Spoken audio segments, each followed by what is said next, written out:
ஓம் தத்புருஷாய வித்மஹே மகாதேவாய தீமஹி தன்னோ ருத்ர பிரசோதயாத். மாதங்களில் சிறந்தது மார்கழி என்பார்கள். அந்த மார்கழி மாதம் விரைவில் பிறக்க உள்ளது. 2025ஆம் ஆண்டின் இறுதியும் 2026ஆம் ஆண்டின் தொடக்கமும் ஆக இரு முக்கிய நிகழ்வுகள் இந்த மார்கழி மாதத்தில் நிகழ உள்ளது. நிகழும் மங்களகரமான விசுவாசு ஆண்டு டிசம்பர் மாதம் 16ஆம் நாள் செவ்வாய்க்கிழமை அன்று துவாதசி திதியில் சுவாதி நட்சத்திரத்தில் அதிகண்டம் நாமயோகத்தில் கௌளவம் கர்ணத்தில் சித்தயோகம் கூடிய நன்னாளில் இந்த மகத்தான மார்கழி மாதம் பிறக்கிறது. மார்கழியை தெய்வங்களின் மாதம் என்பார்கள். அந்த அளவுக்கு ஆன்மீக ரீதியாக முக்கியத்துவம் பெற்றது. இம்மாதத்தில் கிரக நிலைகளில் பல்வேறு மாற்றங்கள், சில முக்கிய நிகழ்வுகள் நடைபெற உள்ளன. இது 12 ராசிகளிலும் தாக்கத்தை ஏற்படுத்தும். மார்கழி மாதம் டிசம்பர் மாதம் 16ஆம் தேதி தொடங்கி ஜனவரி மாதம் 14ஆம் தேதி வரை உள்ளது. இம்மாத கிரகநிலை என எடுத்துக்கொண்டால் குரு பகவான் மிதுன ராசியில் வக்ரகதியில் உள்ளார். கேது பகவான் சிம்ம ராசியில் உள்ளார். புதன் மற்றும் சுக்கிர பகவான் விருச்சிக ராசியிலும், சூரியன் மற்றும் செவ்வாய் பகவான் தனுசு ராசியிலும் உள்ளார்கள்.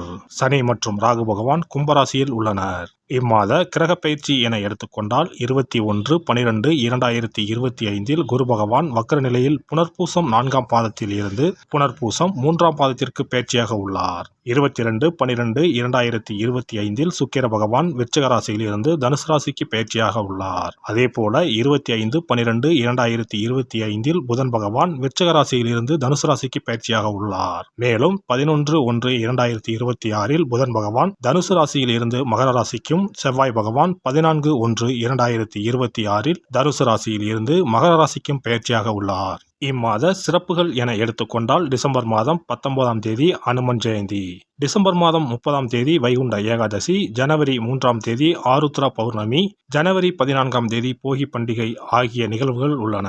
பொதுவாகவே மார்கழி மாதம் முழுவதுமே விசேஷம்தான். இந்த வருடம் வரும் மார்கழி கூடுதல் முக்கியத்துவம் பெறுகிறது. பிறக்கப் போகும் இந்த மார்கழி மாதத்தில் உங்கள் வாழ்வில் வளமும் நலமும் செல்வ செழிப்பும் பெற்று வாழ்வில் உயரிய நிலையை அடைய எல்லாம் வல்ல எம்பெருமானை வேண்டி விரும்பி கேட்டுக்கொள்கிறேன். தனுசு ராசி அன்பர்களே, மார்கழி மாத கிரக நிலைகளை ஆராய்ந்து பார்க்கும் பொழுது மாத தொடக்கத்தில் உங்கள் ராசிநாதன் குரு பகவான் அஷ்டமத்தில் உச்சம் பெற்று சஞ்சரிக்கிறார். எனவே மாத தொடக்கத்தில் மனக்குழப்பங்கள் கொஞ்சம் அதிகரிக்கலாம். எதையும் திட்டமிட்டு செய்ய இயலாது. விரயங்கள் கொஞ்சம் கூடுதலாகத்தான் இருக்கும். மார்கழி 6ஆம் தேதி குரு பகவான் மிதுன ராசிக்கு வருகிறார். அப்பொழுது உங்கள் ராசியை சப்தம பார்வையாக பார்க்கிறார். எனவே அதன் பிறகு இடர்பாடுகள் அகலும். இனிய பலன் கிடைக்கும். தொழில் ரீதியாக எடுத்த புதிய முயற்சிகளில் வெற்றி உண்டு. மார்கழி 6ஆம் தேதி மிதுன ராசிக்கு குரு வருகிறார். அவரது பார்வை உங்கள் ராசியில் பதிகிறது. பொதுவாக குரு இருக்கும் இடத்தை விட பார்க்கும் இடத்திற்கு பலன் அதிகம் உண்டு. அந்த அடிப்படையில் குருவின் பார்வையால் குழப்பங்கள் அகலும். குதூகலம் கூடும். இழப்புகளை ஈடு செய்ய எடுத்த முயற்சி வெற்றி தரும். உழைப்புக்கு ஏற்ற பலன் கிடைப்பதோடு மட்டுமில்லாமல் உதிரி வருமானமும் உண்டு. கல்யாண முயற்சிகள் கைகூடும். கடமையை செவ்வன செய்து முடித்து பாராட்டுகளை பெறுவீர்கள். குருவின் பார்வை சகோதர ஸ்தானத்திலும் லாபஸ்தானத்திலும் பதிவதால் உடன்பிறப்புகளின் திருமண வாய்ப்பும் கைகூடலாம். உடன் பிறந்தவர்கள் பகை மாறி பாசம் காட்டுவர். பூர்வீக சொத்துக்களை தக்க விதத்தில் பாகம் செய்து கொள்வீர்கள். தொழில் வளர்ச்சி திருப்தி தரும். பெற்றோரின் மணி விழாக்கள், முத்து விழாக்கள் போன்ற விழாக்களை நடத்தும் யோகமும் சிலருக்கு வாய்க்கும். இதுவரை விலகிக் கொள்வதாக சொல்லி அச்சுறுத்திய பங்குதாரர்கள் இப்பொழுது தொழிலில் நீடிப்பதாக சொல்வார்கள். புகழ்பெற்ற கோவில்களுக்கு சென்று வழிபட்டு வரும் எண்ணம் நிறைவேறும். மார்கழி 7ஆம் தேதி தனுசு ராசிக்கு சுக்கிர பகவான் செல்கிறார். உங்கள் ராசிக்கு 6 மற்றும் 11 ஆகிய இடங்களுக்கு அதிபதியானவர் சுக்கிர பகவான். அவர் உங்கள் ராசிக்கே வரும் இந்த நேரம் உத்தியோகத்தில் நல்ல முன்னேற்றம் ஏற்படும். கொடுக்கல் வாங்கல்கள் சீராகவும் சிறப்பாகவும் அமையும். உத்தியோகத்தில் பதவி உயர்வு வருவதற்கான சூழ்நிலை உண்டு. பயணங்கள் பலன் தருவதாக அமையும். பணிபுரியும் இடத்தில் இருந்து விலகிக் கொண்டு புதிய இடத்திற்கு செல்லலாமா என்று சிந்தித்தவர்களுக்கு இப்பொழுது நல்ல தகவல் கிடைக்கும். இக்காலத்தில் எதிர்பாராத சில நன்மைகளும் வந்து சேரும். மார்கழி மாதம் 10ஆம் தேதி தனுசு ராசிக்கு புதன் செல்கிறார். உங்கள் ராசிக்கு 7 மற்றும் 10 ஆகிய இடங்களுக்கு அதிபதியானவர் புதன் பகவான். அவர் உங்கள் ராசியிலேயே சஞ்சரிக்கும் பொழுது அற்புதமான நேரமாக இது அமையும். வாழ்க்கை துணைக்கு படிப்பிற்கேற்ற வேலை கிடைக்கவில்லையே என்று கவலைப்பட்டவர்களுக்கு நல்ல வேலை கிடைக்கும். தொழில் முயற்சியில் மாற்று இனத்தவர்களின் ஒத்துழைப்பு அதிகரிக்கும். சேமிப்பு உயரும். மார்கழி 27ஆம் தேதி மகர ராசிக்கு புதன் பகவான் செல்கிறார்.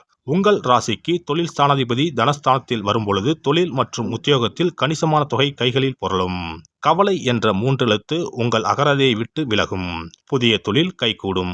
பழைய தொழிலை விரிவு செய்ய மூலதனம் இல்லையே என்று நினைத்தவர்களுக்கு வள்ளல்களின் ஒத்துழைப்பும் வங்கிகளின் ஒத்துழைப்பும் கிடைக்கும்.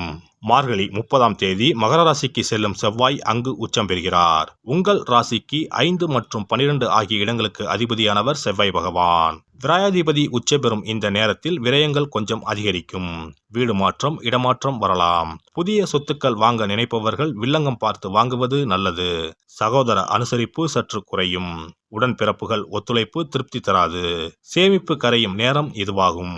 பொது வாழ்வில் உள்ளவர்களுக்கு எடுத்த முயற்சியில் வெற்றி கிட்டும். வியாபாரம் மற்றும் தொழில் செய்பவர்களுக்கு வேண்டிய உதவிகள் கிடைக்கும். கலைஞர்களுக்கு கௌரவம் அந்தஸ்து உயரும். மாணவ மாணவிகளுக்கு கல்வி மேன்மை உண்டு. பெண்களுக்கு வரவை காட்டிலும் செலவு கூடும். வரன்கள் வாசல் தேடி வரும். இம்மாதம் முருகப்பெருமான் வழிபாடு முன்னேற்றத்தை வழங்கும். பணத்தேவையை பூர்த்தி செய்யும் நாட்கள் டிசம்பர் 17, 23, 24, 27, 28, ஜனவரி 7, 8, 12. சிறப்பு தொகுப்பு. வெற்றிகள் குவிய விஷ்ணு வழிபாடு. ரொக்கத்திற்கு முக்கியத்துவம் கொடுக்கும் நாம் சொர்க்கத்திற்கும் முக்கியத்துவம் கொடுக்கும் விழாவை கொண்டாட வேண்டும். அந்த விழா இந்த மார்கழி மாதம் வருகிறது. திருப்பதி, திருவரங்கம் உள்ளிட்ட விஷ்ணு ஆலயத்தில் நுழைய லட்சக்கணக்கான மக்கள் காத்திருப்பார்கள். அதேபோல திருக்கோஷ்டியூர், உப்பிலியப்பன் கோவில், திருமோகூர் போன்ற உலகத்தில் உள்ள சகல விஷ்ணு ஆலயங்களிலும் ஏகாதசி விழா உற்சவம் சீரும் சிறப்புமாக நடைபெறும். இந்த கண்கொள்ளா காட்சியை கண்டு மகிழ்ந்தால் பொன்னும் பொருளும் போற்றுகின்ற செல்வாக்கு இன்னும் உயரும். மாதங்களில் புனிதமானதாகவும் தேவர்கள் துயில் எழும் மாதமாகவும் கருதப்படும் மார்கழி மாதத்தில் நாம் விஷ்ணுவை வழங்கினால் விருப்பங்கள் அனைத்தும் நிறைவேறும். அதனால்தான் மாதங்களில் நான் மார்கழி என்று கண்ணன் சொல்லியதாக சொல்வார்கள். இம்மாதம் 15ஆம் தேதி அதாவது 30/12/2025 செவ்வாய்க்கிழமை வைகுண்ட ஏகாதசி வருகிறது. அங்கனம் வைகுண்ட ஏகாதசி வரும்பொழுது சொர்க்க வாசலை திறப்பார்கள். ஆண்டு முழுவதும் அடைத்திருக்கும் கதவு அன்று மட்டும்தான் திறந்து வைக்கப்படும். அந்த சொர்க்க வாசலின் வழியாக நாம் நுழைந்து வந்தால் சிக்கல்கள் தீரும், செல்வ வளம் பெருகும். ஏகாதசி அன்று இல்லத்து பூஜை அறையில் விஷ்ணு லட்சுமி படம் வைத்து வழிபட வேண்டும். அவள் வெல்லம் கலந்து நைவேத்தியம் வைத்து சாப்பிடலாம். முழு விரதம் இருக்க முடியாதவர்கள் மதியமும் இரவும் பலகாரம் செய்து சாப்பிடலாம். அன்று இரவு முழுவதும் கண் விழித்திருக்கும் பொழுது இறை தியானத்தையே மேற்கொள்ள வேண்டும். மறுநாள் அதிகாலையில் சூரியன் உதிக்கும் முன்னதாக நீராடி பச்சரிசி சோறு, அகத்திக்கீரை, நெல்லிக்காய், கருணைக்கிழங்கு, புளிக்குழம்பு சாப்பிடுவது நல்லது. அகத்திக்கீரையும் நெல்லிக்காயும் உணவில் சேர்த்துக் கொள்வது அவசியமாகும். இந்த மார்கழி மாதத்தில் கன்னிப் பெண்கள் அதிகாலையில் எழுந்து நீராடி வீட்டின் முன்பக்கத்தில் கோலமிட்டு அதன் மத்தியில் மஞ்ச வண்ண பூ வைத்தால் மங்களம் உண்டாகும். பரங்கி பூவை வைத்து அழகுபடுத்துவது கண்கொள்ளா காட்சியாகும். கிருமி நாசினியாக சாணத்தின் மீது அதை பதித்து வைத்திருப்பர். மங்களம் நடைபெறுவதற்காக மஞ்சள் வண்ண பூவை வீட்டு கோல மத்தியில் வைப்பது வழக்கம். குனிந்து அமர்ந்து நிமிர்ந்து கோலம் போடும் பொழுது விரல்களுக்கு மகிழ்ச்சி கிடைக்கிறது. சிறந்த யோகப்பியாசம் ஏற்படுவதாக கூறுவார்கள். இந்த வழிபாட்டின் மூலம் மனநலமும் உடல் நலமும் சீராகிறது. பிரம்ம முகூர்த்தத்தில் எழுந்து ஓசோன் என்ற காற்று மண்டலத்தில் உள்ள காற்று நம் மீது பதிவதால் ஆரோக்கியம் மேம்படுகிறது. திருப்பாவை, திருவெம்பாவை பாடி வழிபாட்டை மேற்கொண்டால் திருமணம் கைகூடும். அதிகாலையில் இறை நாமத்தை உச்சரிப்பதன் மூலம் அனைத்து நலன்களும் கிடைக்கும். இப்படிப்பட்ட சிறப்பு வாய்ந்த மார்கழி மாதத்தில் ஏகாதசி விரதத்தை இனிதே கடைபிடித்து பார்க்கடலில் துயிலும் பரந்தாமனை வழிபட்டால் வாழ்க்கை வளமாகும், வளர்ச்சியும் பெருகும், வருங்காலம் நலமாகும், வருமானம் திருப்தி தரும். விஷ்ணுவை வழிபட்டு அவரது துணையாக விளங்கி செல்வத்தை நமக்களிக்கும் லட்சுமியின் சன்னதிக்கு சென்று லட்சுமி வருகை பதிகம் பாடினால் அந்த தேவி இல்லம் தேடி நமக்கு அல்ல அல்ல குறையாத செல்வத்தை வழங்குவாள். அஷ்டலட்சுமியின் படத்தை விஷ்ணு லட்சுமி படத்துடன் பூஜை அறையில் வைத்து வழிபடுவது நல்லது.